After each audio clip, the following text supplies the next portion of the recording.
Hello, welcome to my channel, Edible Thoughts Makes. My name is Stephanie, and this channel is where I share with you my works in progress, finished projects, things I'm cooking up, books I'm reading, funny things my kids may say. My hope is that as you watch this episode and the previous episodes that you find some inspiration along the way. This is episode 129, and this is the first week of September year 2024.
It is an absolutely beautiful day here in Minnesota, where I live with my husband and our two young children. Fall is definitely in the air. We still have some warmer days here. It might even still hit 80 degrees Fahrenheit, but the mornings and evenings are definitely cooler. In the forecast, there are some lows in the mid to high 40s, and that's just very, very exciting. I love fall, I love winter. I do really enjoy all the seasons, but I really like fall and winter. It's a good thing. I live in Minnesota. We have fall and winter for a longer period of time than some other areas. I would say, our winter's like half the year, and so yeah, I enjoy it. I love the seasons and I love the colder weather. A warm welcome to everybody joining me in this creative space today. As I mentioned in the previous video that we are doing a series of catch-up videos here. Over the summer, there was maybe a gap of 9 to 10 weeks that I did not publish any videos here on YouTube. And it doesn't mean that I wasn't making anything then. In fact, I was making tons of stuff. I knit, crochet, and sew. I just didn't prioritize making time to record and edit and publish and all the things here on YouTube. And so I am having a series of weekly videos until we are all caught up on all the things that I made over the summer. That's why I'm here again today. If you're new here, the way I do my videos here on YouTube is I usually have like an intro section, go into finished projects, then works in progress. Eats and reads section is things that I've been cooking, books I'm reading. Sometimes I have a food for thought section where I talk about things that have been on my mind and my heart. Because I'm doing this series of catch-up videos, I am omitting those last few sections. Right now we are basically just talking about finished projects because I have so many of them to share with you. And for the purposes of not overwhelming myself and future editing me, I am keeping these on the shorter end so that I just go through a few every time, like 4 or 5 finished projects. And yeah, so that's where we're rolling with these few weeks. I do include closed captioning on all of my videos. You would click CC for that. And I also include notes in the description box below this video. Sometimes you click show more or click on an arrow. And I do use Ravelry for the projects that are knit or crocheted. Sewn items are not on Ravelry. The Ravelry project pages are sectioned off in the show notes, and so if those are accessible to you, they are all listed out there. Something I forget to mention in a lot of my videos is that within those project pages, I will also note which video I talk about that project as a work in progress and as a finished project. And that way, if you are ever looking at a specific project and want to see it in person, see the colors, or hear me talk about it, you can go to that video there. Okay, so today, as far as finished projects go. I have a couple of sewing projects to share with you and some knitting projects to share with you. They are all pretty cohesive in color scheme, so I don't know, maybe that kind of came into my brain as I was pulling these all out together. And also something I mentioned in the previous video was that I really got in the groove of sewing and knitting things that can be mix and matched together. And so I didn't want something that could only be worn one certain way. I wanted it to be something that could be worn multiple different ways and potentially through different seasons. And so hopefully I will showcase that a little bit here with the projects that I have made. And as I talk about them, there will be some outfit changes, and that way you can hopefully see them mix and matched up. And yeah. Okay, before we jump into the projects, of course, I need to share with you a flower update. These particular hydrangeas, they get darker and darker pink as the summer ends and autumn approaches. And so this is a new batch from last week, and these are a darker pink from last week's bouquet. These do still have some of the light green on them, but otherwise this vibrant, deep pink is just so beautiful.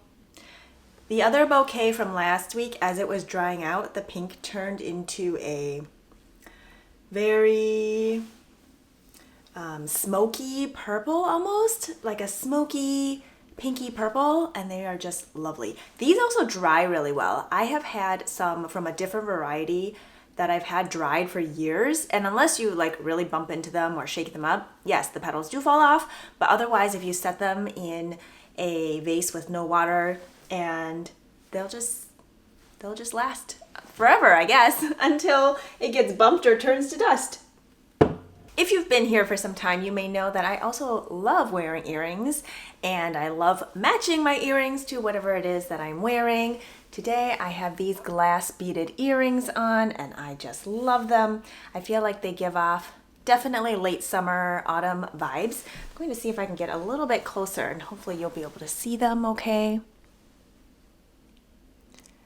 They are floral and have this deep brick red, and then like a robin's egg blue and white design on them.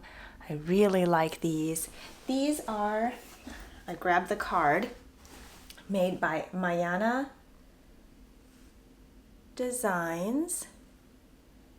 Hopefully the card is focusing. And these are made in Colombia. I have a few pairs of these earrings and I just love them.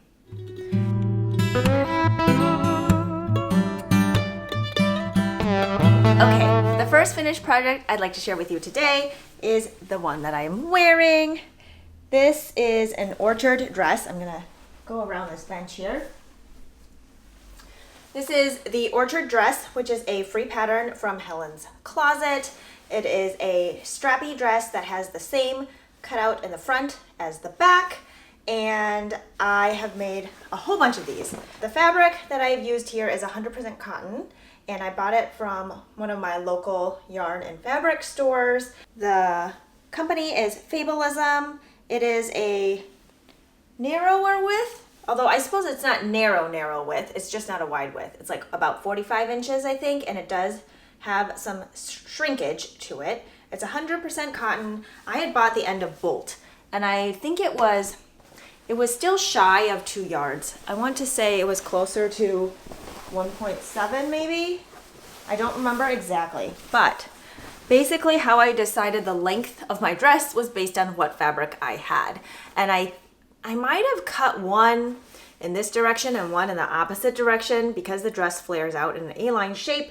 I wanted to make sure I got the most fabric I could out of it. And then for the straps, they are like a bias tape strap.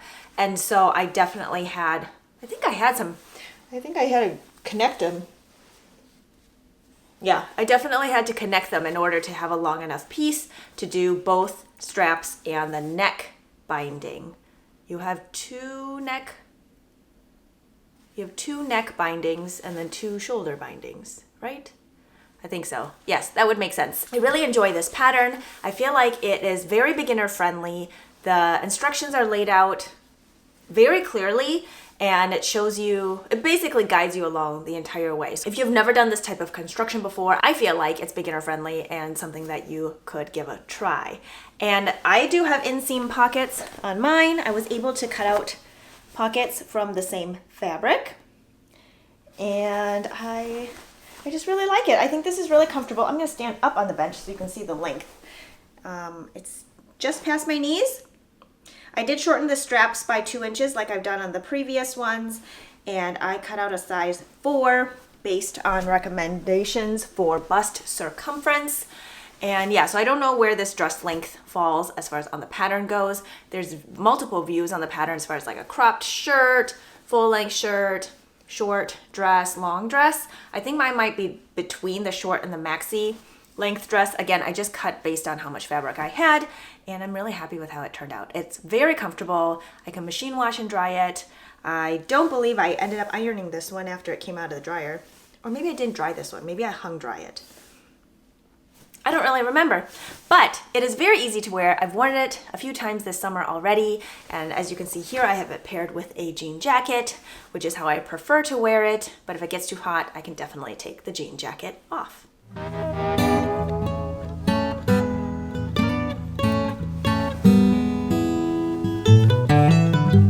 Okay, so on to the next finished project. This is a knit item. This is a ranunculus sweater by Midori Hirose. This is my 6th or 7th one. I don't quite remember exactly, but I've made a bunch of these over the years. I have a whole video talking about a bouquet of ranunculus sweaters or ranunculi. And that one obviously doesn't include this one because it was from before. But if you would like to learn more about my thought process for yarn pairings, for modifications, and the purpose of each one for me, then I recommend you check out that video. I will link to it either in one of the corners here or in the description box below this video, but I would definitely recommend going there to see more about it. I, once again, knit the size 1. I have knit the size 1 for all of them. This pattern comes in, I believe, 11 sizes since it was revised a couple of years ago, I think. You do use a size US 10 or 6mm needle. That's the recommended needle size. Of course, you can change that based on your preferences, your tension, your gauge, things like that. The gauge in the pattern is 14 stitches by 20 rows, and I don't believe I've ever knitted at that gauge. I think I've always altered the gauge, whether I use a US 10 needle or not. Bust circumference ends up giving me about 6 inches of positive ease, which is a lot less than what size 1 would have given me, and I really like that. I feel like if I have 10 or 12 inches of positive ease, it has to be a really particular fabric that I would want that in, and I just usually don't wear something with that much ease, and so 6 inches of ease is great. I omitted the front short rows. I'm going to see if I can get a little bit closer and hopefully still be in focus here, but the pattern has front short rows, which creates a little bit more of a boat neck. I prefer a little more of a crew neck, so I didn't do those, but I did keep the short rows in the back neck portion. So basically you'll see this ribbing on the top and then like a section of stockinette before the lace yoke starts. And that is part of the design. Because my row gauge was different, I did do a couple more rows of short rows just to have this longer part of fabric here. Otherwise, it just wouldn't be as long because my row gauge was different from the pattern. I also did a high-low hem, which is not in the pattern. Hopefully it's visible here. So basically I do short rows before I do the ribbing and the hem, and that creates a longer fabric section in the back compared to the front. And I think I added maybe 1.5 inches or 2 inches to it. What I like about this is if I decide that I'm wearing pants and I want to tuck the front in, I just have less fabric being bunched up in the front. And then I still get that longer hem in the back if I want that. And I'm going to hop over the bench here. Hopefully it gives you a more full view. If I decide I want to fold my sweater up to make the bottom of my dress look more like a skirt. I just can put on a belt on the inside and tuck my sweater in under that belt. I did not come up with this idea. My friend Megan of Kimchi & Co. had shared another video of another maker who was using elastic on the waistband to tuck underneath, and I figured I could try using a belt. So I've done that before too. But yes, that gives you kind of that tucked in look with a dress, but not a dress. So yeah, I really like how this turned out. I knit it to more like 3/4 length sleeves, which is great because then I don't have to push my sleeves up when I'm washing dishes or playing piano. It just works out really well that way. I didn't talk about the yarn yet.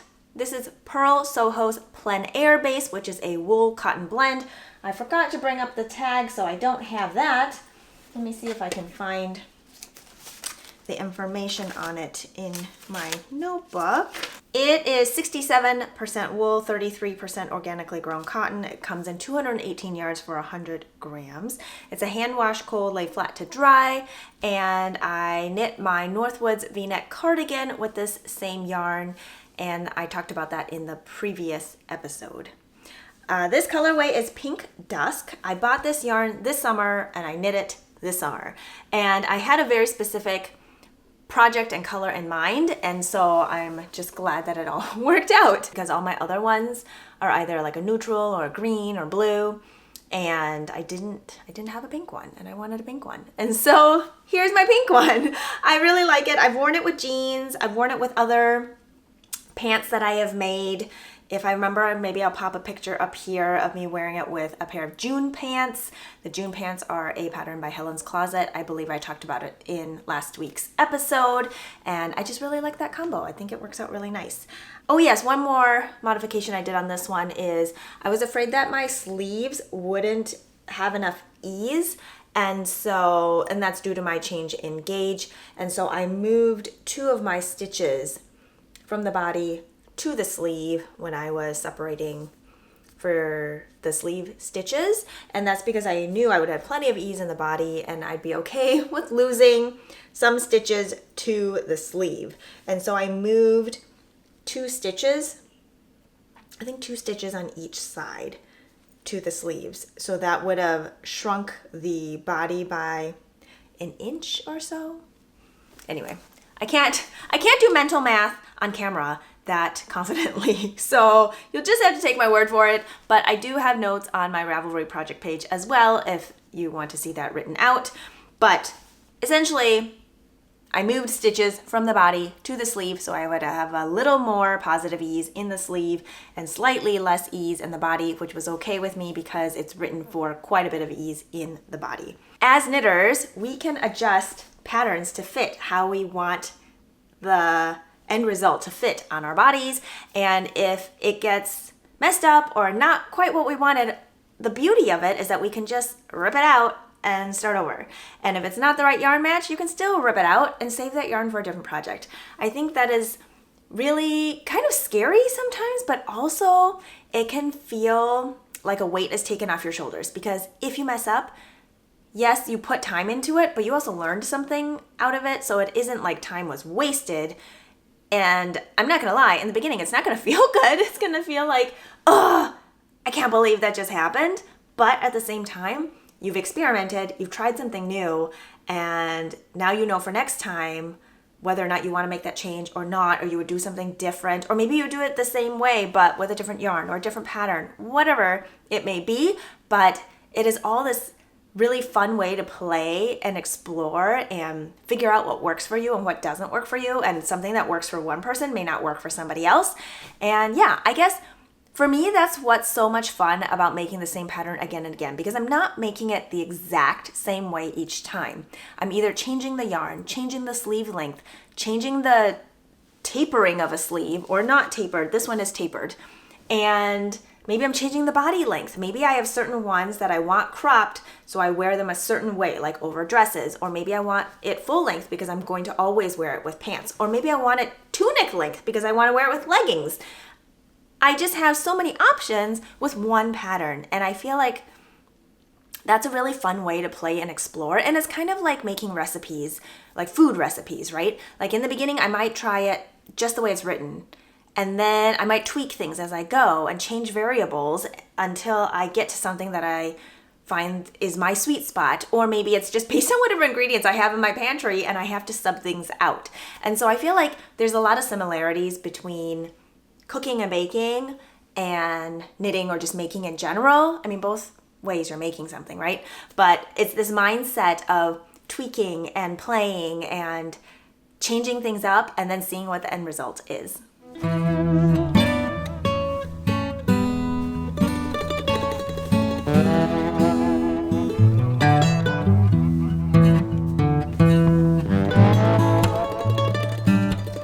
All right, so the next project I want to share with you is this maxi skirt. This is a self-drafted maxi skirt that I have sewn completely out of pieces of fabric that were not full. I don't know if any of them were full yardages. You may recognize this plaid here. I have pieced together any of the pieces that I could cut out from my orchard dress, and I sewed it into this skirt.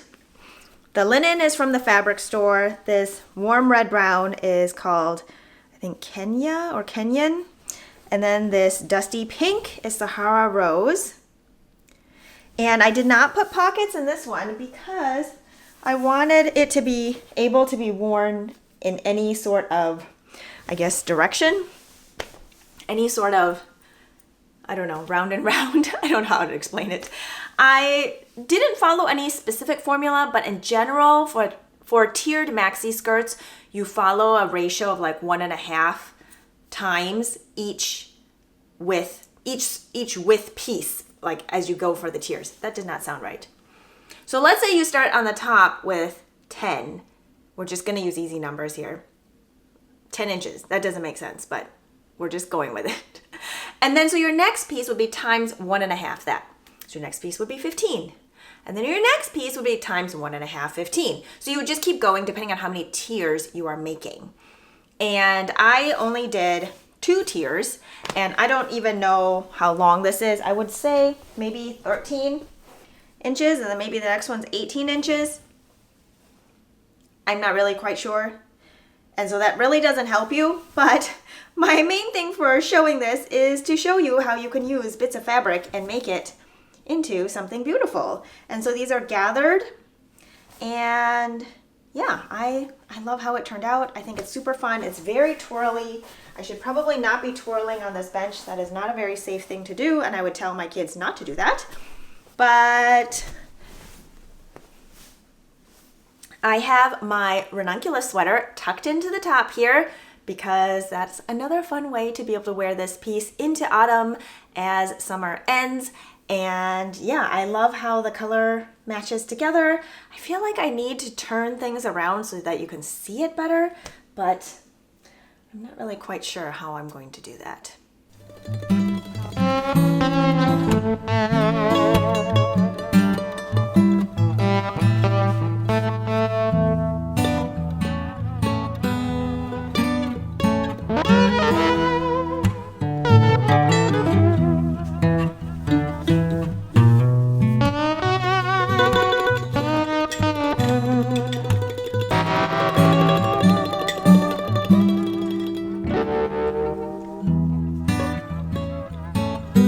Another outfit change. This time we are talking about the city top.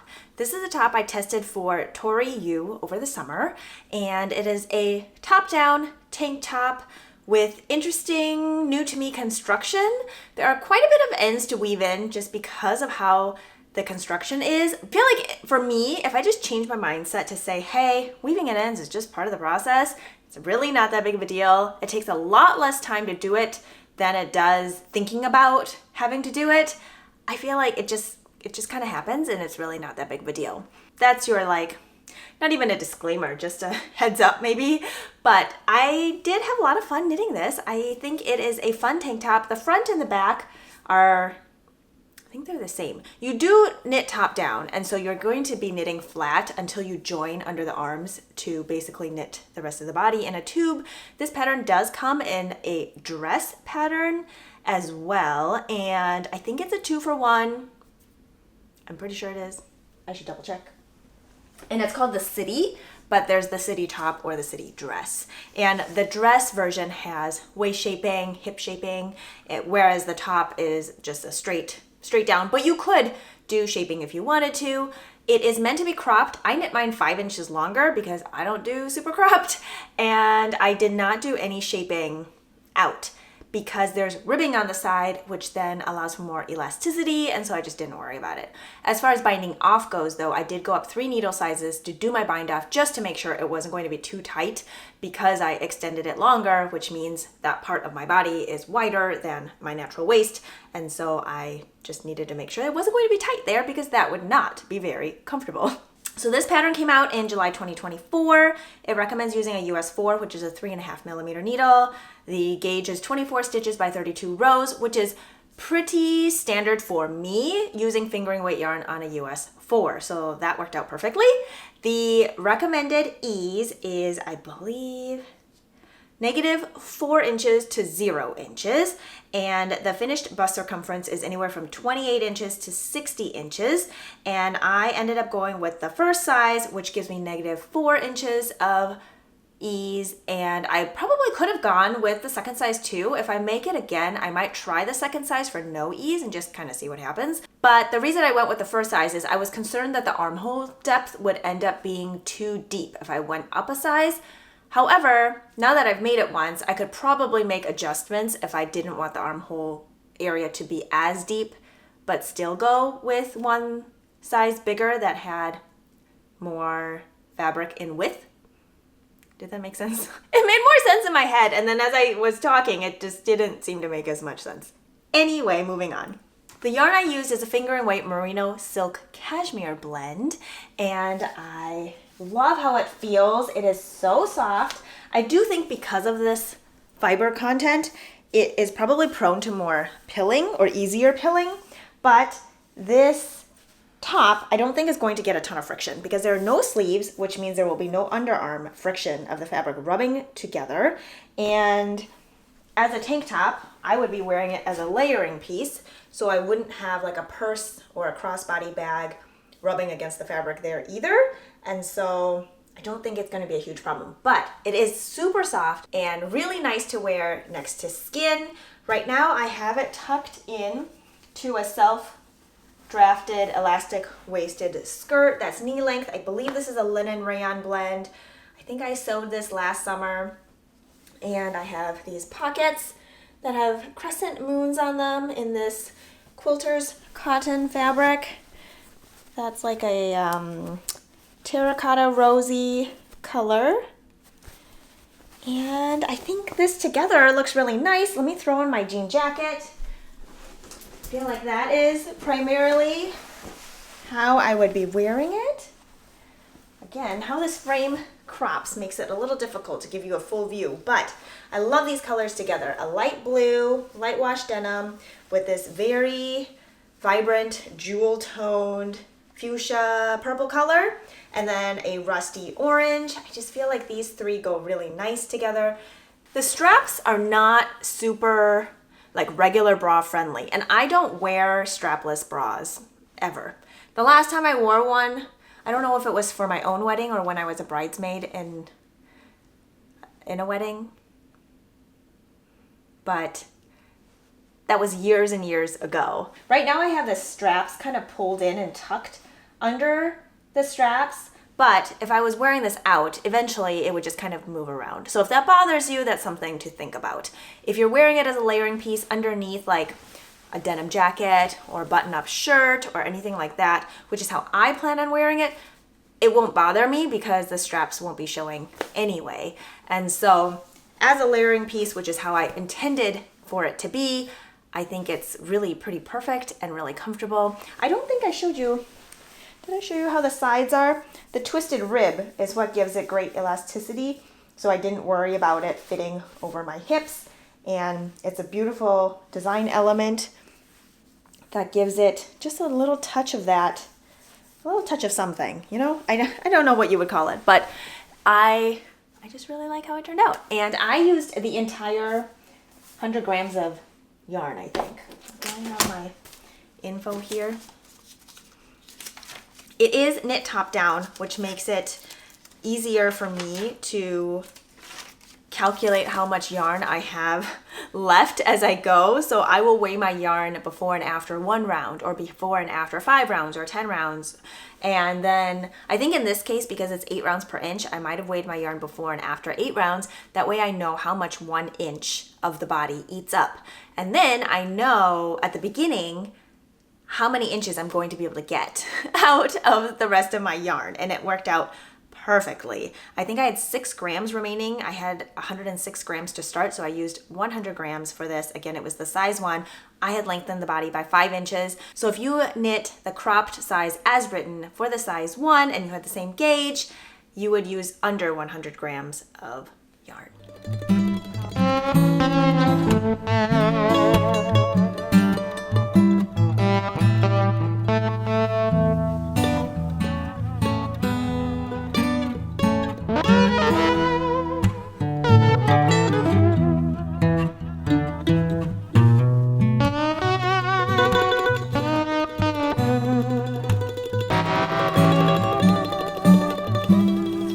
Alrighty, another outfit change.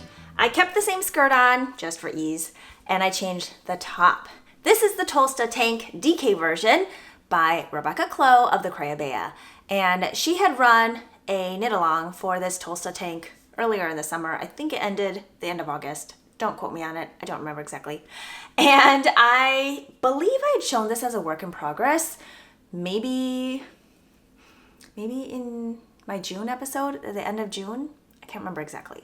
But this is a very quick knit, and it's a fun one because there are so many different options. In one pattern, you are given the option of knitting it at a 24 stitch gauge in fingering weight, or I want to say 16 stitch gauge. I'll correct myself here on the screen if I'm remembering incorrectly, with DK weight yarn. And both of them are slightly looser gauges. So if you wanted to change things up and do the 24 stitch gauge with a sport weight yarn instead of fingering weight, you could.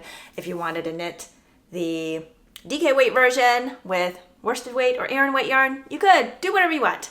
And so this is a bottom up pattern. This is my second Tolsta Tank in the DK weight in this same view. So the views available are this crew neck, there's a V-neck front and back, and there's a square neck. And it comes in both the fingering weight and the DK weight options for all of them. And this one I held 2 yarns together. Hopefully I can flash a picture on the screen of the yarns that I held together. They are both from the Farmer's Daughter Fibers Sock Squad sock sets, and I used the main 100 grams of yarn from 2 different months held together. They are both in the orangey family. One is less saturated than the other, and I just thought they would make a really beautiful combination. One of the colorways I believe has something to do with echinacea, and I don't remember the other colorway. I want to say Fox's Den or something like that. Again, I'll put that here on the screen because I just don't remember. But I thought they would pair really well together, and I'm so happy with how it turned out. I'm going to come a little bit closer to see if maybe you can see the speckling and the color variation better. What I love about marling yarns together that maybe have a little more variation is that it really blends it nicely. And I'm going to turn around so hopefully you can see the back as well. I feel like I am not doing a good job of getting this in frame. But if I go up a little, I'm going to have to, well, maybe this works. Well, anyway, I'm not sure that's giving you the best view of it. I really like how this fabric turned out. I feel like the marling of the two together created a really nice cohesive fabric where the speckling is evenly distributed. The variation in the coloring of the yarn and how the dye is distributed, I feel like is evenly spaced out because of the marling, and it just turned out to be really nice. Again, with the jean jacket on those cooler days, I think it will be really nice, and I can also wear it with jeans. And I did make the length a little shorter than the pattern. I believe the pattern has you knit the body length measured from underarm, not including ribbing, I think. well, I don't remember, 13 inches, and I have mine more like 11 inches. I do know that the recommended ease is 0 to 3 inches of positive ease, and when I knit the first size, it gives me basically no ease in the full bust circumference, and it does give me some ease in the natural waist. And so wearing it with a high-waisted elastic skirt, I do have a little bit of extra fabric because that area has a little more positive ease. But yeah, I really like how it turned out. It is really comfortable. I can untuck it so you can see what it looks like, but it doesn't go as well with a skirt like this just from where it hits, because it hits just slightly past the top of my hip bone.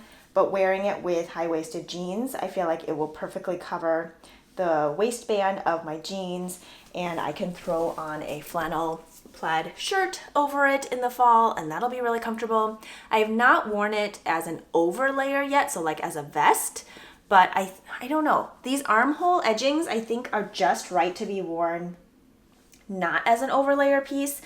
If it was deeper of an armhole, I feel like it would do well as a vest, but because the armhole edgings are like just right, I just feel like the armpit area might be kind of bunchy unless I'm wearing it with a thin long sleeve shirt. That I think would work, but I'm not sure it would work very well with a button up that has a deeper armhole. That's just me thinking out loud because we haven't gone into this fall season yet for me to try it out, but that is what I'm thinking.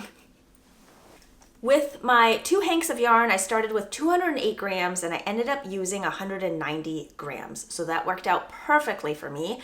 Like I mentioned, my body length was slightly shorter. If you wanted it longer, you could always pick up like maybe some other coordinating mini skeins to knit your ribbing, and that could be coordinated with the neckband, with the armhole edging ribbing, with the body hem ribbing, and that would save some yardage. I think I had written down how much that ribbing used. I think the armhole ribbing used 9 grams total for both. Neckband ribbing used 16 grams, and the body hem ribbing used 17 grams. So hopefully that gives you a little bit of a ballpark estimate. My gauge was a little bit different from the pattern. The pattern gauge was 17 stitches by 27 rounds, and mine ended up 17 stitches by 26 rounds. And I don't know my gauge of the ribbing compared to the gauge of the ribbing in the pattern. I'm not sure there was a ribbing gauge stated. So yeah, you could probably add a couple grams to the estimates so that you don't run out of yarn if you do the same thing. But again, this was for the size 1 and it fits me really well. I really like how it turned out. It's super comfortable, and I think I'm looking forward to seeing how it will go with other items of clothing that I have as the weather cools down. I think that is everything that I wanted to chat with you today. I'm looking at my very messy pile on the floor here, but I think I got to everything. I really hope you are doing well, and if you're in the Northern Hemisphere, I hope you are getting ready for cozy season. If you are in the Southern Hemisphere, maybe you are excited about summer knitting and getting ready for all the spring knitting. And yeah, I'm just really looking forward to the new energy that the season brings, and I will hopefully be back here again next week because I do have some more projects to share with you to catch you up on, and yeah, we'll just kind of see what happens between now and then. I hope you are doing really well, taking good care of yourselves, your loved ones, and your neighbors.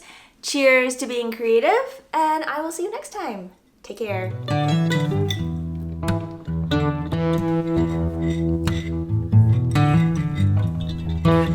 Thank you.